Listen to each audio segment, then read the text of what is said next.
തെമ്മാടി തമ്പുരാൻ ഭാഗം 35. രചന അവതരണം ദിവ്യരാജ്. എന്താണ് നിന്റെ ദേവിയുടെ മുഖത്തൊരു പരിഭവം? അധരങ്ങളിൽ കണ്ണ് വെച്ചുകൊണ്ടുള്ള അവൻ്റെ ചോദ്യമെത്തിയതും അമ്പിളിയുടെ കവിളുകൾ നാണത്താൽ ചുവന്നുപോയി. ഒക്കെ ഒപ്പിച്ചു വെച്ച് നേരം വൈകിയിട്ട് നാണം കെട്ടത് ഞാനാ, ചുണ്ടു കൂർപ്പിച്ചവൾ. എന്തേ, വല്യമ്മ എന്തേലും ചോദിച്ചോ? ഇല്ല. പിന്നെ അമ്മയ്ക്കൊക്കെ മനസ്സിലായി. ആ രീതിയിലാ വർത്തമാനം, ചെറിയ ചമ്മലോടെ പറഞ്ഞതും. അപ്പൊ പിന്നെ എളുപ്പമായില്ലേ ദേവിയെ? ഇനിയിപ്പോ ഓരൊക്കെ എന്ത് കരുതുംന്ന് പേടി വേണ്ടല്ലോ. പറയവേ ഇരു കയ്യാലെയും പൊതിഞ്ഞു പിടിച്ചിട്ട് അവളുടെ നെറുകിൽ നെറ്റിമുട്ടിച്ചവൻ. എന്നാലും ദേവിയെ, എൻ്റെ പുറം മൊത്തവും നുള്ളിപ്പൊളിച്ചൂലോ നീ. കൈവിരലുകൾ പിടിച്ചെടുത്ത് ചുണ്ടോട് ചേർക്കുമ്പോൾ അതീവ നാണത്തോടെ കണ്ണുകൾ ഇറുക്കി അടച്ച് നാവ് കടിച്ചു പിടിച്ചു അമ്പിളി. ഹോ, കുളിക്കാൻ നേരവാ, വല്ലാത്ത നീറ്റല്. തൊട്ടു നോക്കുമ്പോ ഒക്കെ പോറി വെച്ചിരിക്കുക. കള്ളച്ചിരിയോടെ തന്നെ പറഞ്ഞവൻ. ഞാൻ മാത്രല്ലല്ലോ, തമ്പുരാൻ എന്നോട് കാട്ടിയതോ. ഇവിടെയും ഒക്കെ കഴുത്തിലെയും തോളിലെയും കരുനീലിച്ച പാടുകൾ ചൂണ്ടിക്കാട്ടിയവൾ. ഇതൊക്കെ എന്ത് തുടങ്ങിയിട്ടല്ലേ ഉള്ളൂ. കണ്ണിറുക്കി പറഞ്ഞതും കിറിവിച്ചുകൊണ്ട് അവനിൽ നിന്ന് അകന്നു മാറിയവൾ. നിന്റെ പ്രണയം ഇങ്ങനെ കുറച്ച് വന്യതയും പിന്നെ കുറെ കരുതലും ചേർന്നത്. അതൊക്കെ താങ്ങാൻ നിന്റെ ദേവിക്ക് കഴിയൂട്ടോ. കഴുത്തിലെ പാടിൽ ചുണ്ടമർത്തവേ മൊഴിഞ്ഞവൻ. ഒന്നും മിണ്ടിയില്ലവൾ, മുഖം കുനിച്ചിരുന്നു. പ്രാതല് കഴിക്കാൻ വിളിച്ചിരിക്കുക അമ്മ. വേഗം ഷോപ്പിലേക്ക് ചെല്ലാൻ പറഞ്ഞു. പൊയ്ക്കളയാം. ചെറു ചിരിയോടെ അവളിലെ പിടിയയച്ച് അകന്നു മാറിയവൻ.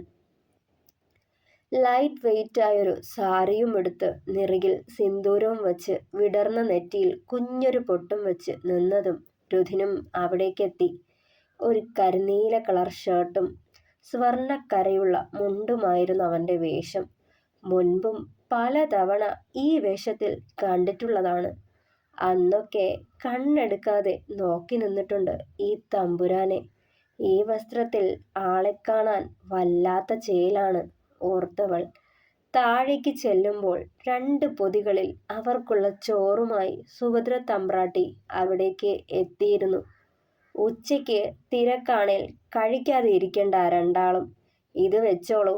ആ പൊതി അമ്പിളിക്ക് നേരെ നീട്ടുമ്പോൾ മനസ്സിന് വല്ലാത്ത സന്തോഷം തോന്നി. തനിക്കും കൂടി വേണ്ടിയല്ലേ ആ അമ്മ കഷ്ടപ്പെട്ട് ഒക്കെ ഉണ്ടാക്കിയത്. അതും ആരുടെയും സഹായം കൂടി ഇല്ലാതെ.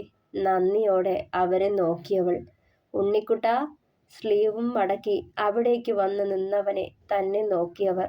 എന്താ വല്യമ്മേ? അലസമായി പറഞ്ഞുകൊണ്ട് ചെയ്യുന്നത് തുടർന്നവൻ. വെറുതെ ഓരോ ഏടാകൂടങ്ങളിലും ചെന്ന് ചാടി പ്രശ്നങ്ങൾ ഉണ്ടാക്കരുത് ഇനിയും. ഇപ്പോ നിനക്കൊരു ജീവിതമുണ്ട്, അതിനെ ഇല്ലാണ്ടാക്കരുത്. വെറുതെ ഈ കുട്ടിയെ കൂടി വേദനിപ്പിക്കുകയും ചെയ്യരുത്. ഒക്കത്തിനും ഒരതിര് വയ്ക്ക്. ഇത്തിരി ഗൗരവത്തോടെ പറയുമ്പോൾ തലയാട്ടി വിട്ടു. ഇനിയും നിന്ന് വൈകിക്കണ്ട, ഇറങ്ങിക്കോ രണ്ടാളും. അവരത് പറഞ്ഞതും ഒന്നുകൂടി യാത്ര ചോദിച്ച് പുറത്തേക്കിറങ്ങിയവർ. രുധിൻ്റെ തൊട്ട് പിന്നിൽ അവൻ്റെ പുറത്ത് മുഖമമർത്തി ചാഞ്ഞിരുന്നു അമ്പിളി. മനസ്സിന് വല്ലാത്തൊരു സന്തോഷമാണിപ്പോൾ. ഇതുവരെ അറിയാത്ത സ്നേഹവും കരുതലും അറിയുന്നതിൻ്റെ സന്തോഷം. നിന്റെ ദേവി എന്താ ആലോചിക്കണേ? ഇന്നലെ രാത്രിയിലത്തെ കാര്യങ്ങളാണോ? കുറുമ്പോടെയുള്ള അവൻ്റെ പറച്ചില് കേട്ടതും മുഖം മെല്ലെ ഉയർത്തി തോളിലായി പല്ലമർത്തിയവൾ. ആവൂ, കടിക്കാതെ പെണ്ണെ, അല്ലെങ്കിലേ നിന്റെ പുറം മൊത്തത്തില് പൊളിച്ചു വച്ചിരിക്കുക. അതിൽ കൂടി കടിച്ച് പറിക്കാ നീ.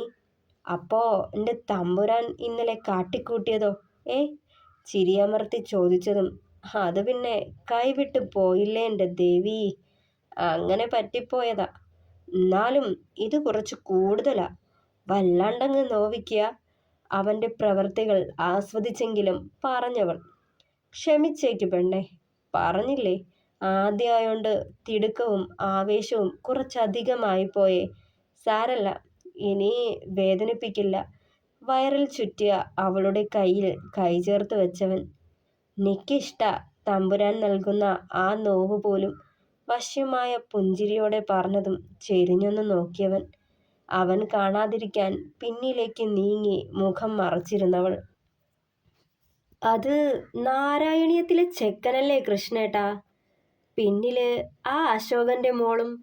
കള്ളി ഷാപ്പിലിരുന്ന് പുറത്തേക്ക് നോക്കുമ്പോൾ ബുള്ളറ്റിൽ രുധിനോടൊട്ടി ഇരുന്ന് പോകുന്ന അമ്പിളിയെ വല്ലാതൊന്നൊഴിഞ്ഞു ഷാപ്പുകാരൻ തോമ.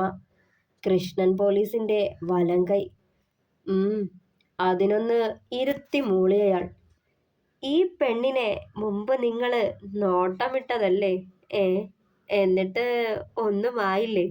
കൃഷ്ണൻ പോലീസ് ചുണ്ടിലേക്ക് ചേർത്ത സിഗരറ്റിൽ ലൈറ്റർ തെളിയിച്ചു കൊടുത്തയാൾ. പക്ഷേ വിട്ടുകളഞ്ഞിട്ടില്ലടാ. കിട്ടും. എന്നെങ്കിലും ഒരു കാലത്ത് എൻ്റെ മുന്നിൽ വന്ന് നിൽക്കേണ്ട ഗതി വരട്ടെ. അന്നേരം ഞാൻ മുതലാക്കുന്നുണ്ട്. വല്ലാത്തൊരു ഭാവത്തിൽ പറഞ്ഞയാൾ. സ്വന്തം മോന്റെ ഭാര്യയാ ഓളിപ്പോ. അപ്പോ മരുമോള്. തോമ ഒന്ന് ഊന്നി പറഞ്ഞു. അതിന് ചുണ്ടുകൂട്ടിയൊന്ന് ചിരിച്ചേയുള്ളയാൾ. മോളായാലും മരുമോളായാലും ഞാൻ മോഹിച്ചവളാണേൽ അനുഭവിക്കാനും നിക്കറിയാം, പുകച്ചുരുള് ഊതി വിട്ടുകൊണ്ട് പറഞ്ഞയാൾ. ഷോപ്പിനു മുന്നിൽ ബുള്ളറ്റ് കൊണ്ട് നിർത്തിയതും അമ്പിളി ഇറങ്ങിയിരുന്നു. പുറത്തുനിന്ന് അകത്തേക്ക് കയറുമ്പോഴേ എന്തൊക്കെയോ പുതുമയുള്ളതുപോലെ തോന്നി. എൻട്രൻസിൽ കെട്ടിവച്ചിരിക്കുന്ന വലിയ ബാനറിൽ കണ്ണെത്തിയതും അവളുടെ മുഖം തെളിഞ്ഞു. വമ്പിച്ച ആദായ വിൽപ്പന. 50% വിലക്കുറവിൽ നിങ്ങളുടെ പ്രിയപ്പെട്ട വസ്ത്രങ്ങൾ തിരഞ്ഞെടുക്കാം. വായിച്ചുകൊണ്ട് അകത്തേക്ക് കയറുമ്പോൾ പിന്നാലെ രുധിനും അവൾക്കൊപ്പം ചെന്നു. മൊത്തത്തിലൊന്ന് വീക്ഷിക്കുമ്പോൾ പെണ്ണിന്റെ കണ്ണുകൾ മിഴിഞ്ഞിരുന്നു. വലയനും പൊടിയും പിടിച്ച് വൃത്തിഹീനമായി കിടന്ന റാക്കുകളൊക്കെ വൃത്തിയാക്കി പുതുവസ്ത്രങ്ങൾ നിറച്ചിരിക്കുന്നു. ഒഴിഞ്ഞുകിടന്ന കിഡ്സ് സെക്ഷനിലും മെൻസ് വെയറിലും അത്യാവശ്യം തിരക്കുണ്ടെന്ന്. നീ പറഞ്ഞതുപോലെ ഒക്കെ ചെയ്തിട്ടുണ്ട്. മതിയോ? ഇനി എന്തേലും പോരായ്മയുണ്ടേൽ പറഞ്ഞേക്ക്. ചുറ്റും കണ്ണോടിച്ചുകൊണ്ട് മെല്ലെ അവൻ പറയുമ്പോൾ അമ്പിളി അവനെ തന്നെ ഉറ്റുനോക്കി. സന്തോഷായോ എൻ്റെ ദേവിക്ക്? ചേർത്ത് പിടിച്ചത് ചോദിക്കുമ്പോൾ അതെ എന്ന് തലയാട്ടിയവൾ. വീണ്ടും കണ്ണുകൾ പാഞ്ഞത് ചുമരിലൊട്ടിച്ച മറ്റൊരു ബാനറിലാണ്. ആവശ്യക്കാർക്ക് വസ്ത്രങ്ങൾ തുന്നിക്കൊടുക്കപ്പെടും. അതിനൊപ്പം ഗോഡൌണിലേക്ക് വഴിതെളിക്കുന്ന രീതിയിൽ ആരോയും ഇട്ടിരിക്കുന്നു. അതുകൂടി കണ്ടതും കണ്ണുകൾ മിഴിഞ്ഞവളുടെ. രുധിയേട്ടാ, ഇത് ആ ബാനറിലേക്ക് ചൂണ്ടിയതും. നീ വാ. അവളുടെ കയ്യും പിടിച്ച് തൊട്ടപ്പുറത്തുള്ള ഗോഡൌണിലേക്ക് നടന്നവൻ. കടയിൽ കിടന്ന അവളുടെ പഴയ മെഷീനുകൾക്ക് പകരം പുതിയ മെഷീനുകളും മറ്റ് സാമഗ്രികളും. അമ്പരപ്പോടെ അകത്തേക്ക് കയറുമ്പോൾ ടേബിളിനു മുകളിൽ വെച്ച് വസ്ത്രങ്ങൾക്ക് അളവനുസരിച്ച് മുറിച്ചെടുക്കുന്ന ആശേച്ചിയെ കൂടി കണ്ടതും വല്ലാത്ത സന്തോഷം തോന്നി അവൾക്കും. നിന്റെ വലം കൈയല്ലേ?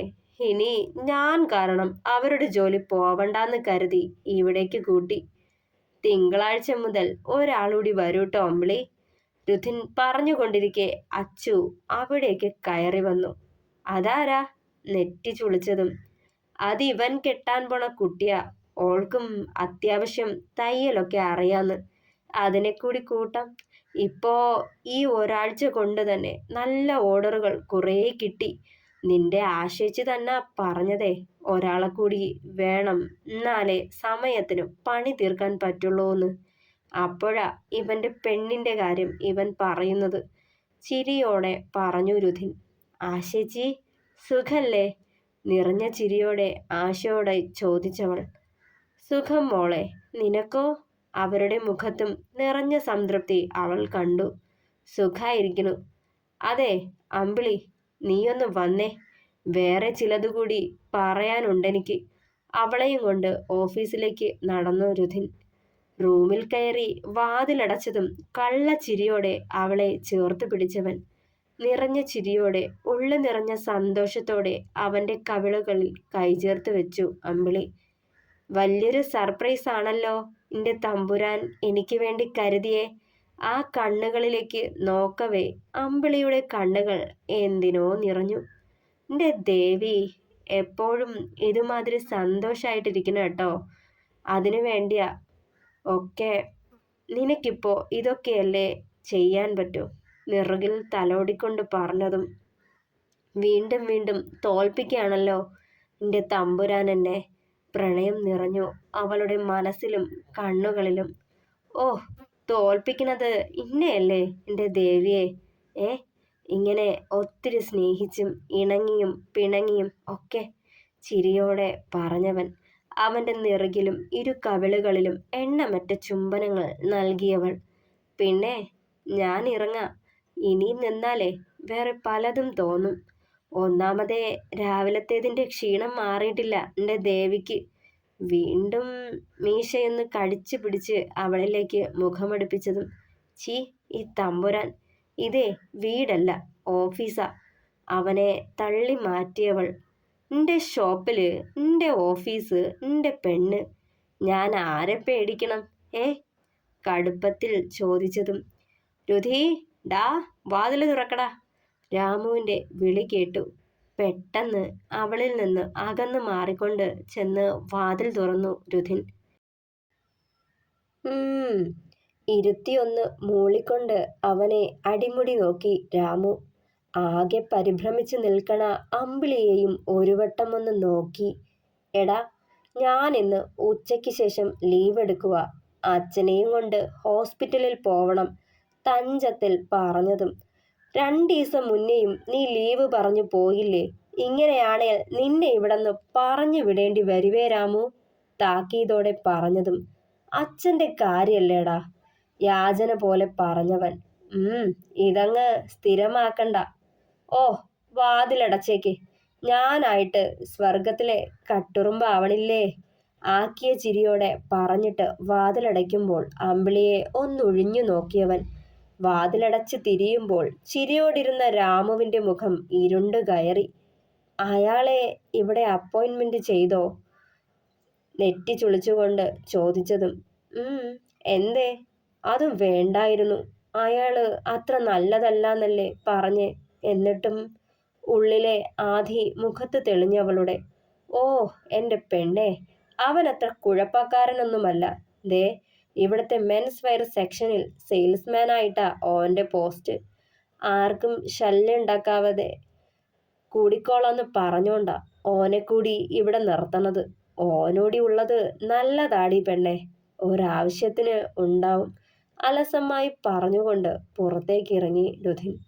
മനസ്സാകെ തിരയുളകുന്ന പോലെ അസ്വസ്ഥത നിറഞ്ഞു അമ്പിളിയിൽ. തുടരും. പ്രിയപ്പെട്ടവരെ, അഭിപ്രായങ്ങൾ കൂടി പറയണേ. കഥ ഇഷ്ടമായാൽ ലൈക്ക് ചെയ്യുക, ഷെയർ ചെയ്യുക, സപ്പോർട്ട് ചെയ്യുക, ഹൈപ്പ് ചെയ്യുക. അപ്പോൾ നാളെ കാണാം. Thank you.